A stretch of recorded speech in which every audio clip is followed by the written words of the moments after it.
At 4:30, many families, of course, doing some pumpkin carving coming up this weekend, at least over the next few days before Halloween.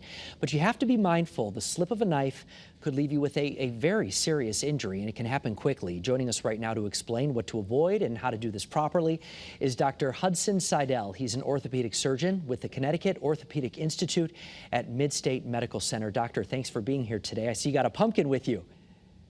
I do. Thank you so much for having me. I thought we could do some demonstration. Well, let's start with how common is this? Do you see these kinds of injuries every year? Yeah, so, hand surgeon myself, the pumpkin carving injuries are typically the 5th busiest time of year for us. We see about 4,000 injuries related to Halloween, and about half of those are from the pumpkin carving. You can really injure a lot of important structures on the front of your hand, such as your flexor tendons or your arteries or nerves. So they can really lead to a lot of long-term consequences for you. And it can happen quickly, right? And I think, parents, you want to do this with your kids. You want them to have a good time, but you have to do it safely. And correct me if I'm wrong, but, one slip of the knife when you're going to put it in the pumpkin, all of a sudden you've got a very bad injury. Right, so exactly like you said, you want to take the necessary precautions if you can. So that's why I brought a nice little pumpkin carving kit.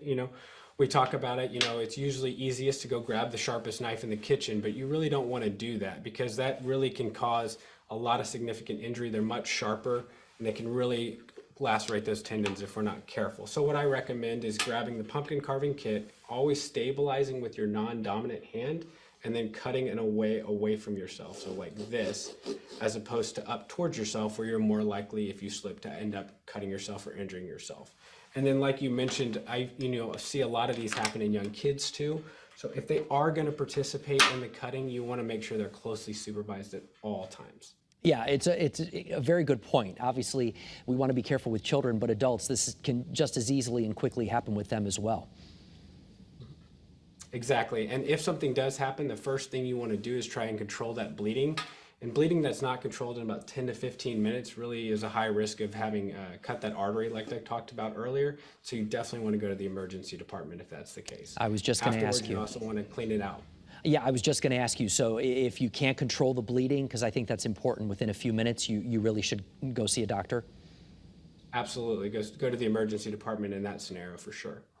Boy, I hate to ask this, but worst case scenario, sometimes folks need surgery to fix a problem from this?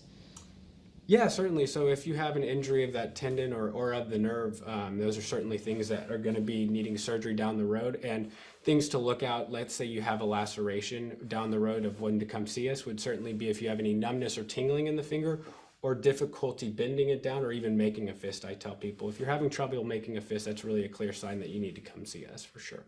All right, Dr. Hudson Seidel, certainly some good information. We appreciate your time, and it's interesting to hear just how common this can be. We hope you have an uneventful weekend, though, coming up, so thank you again. Thank you. I hope so, too. Take care.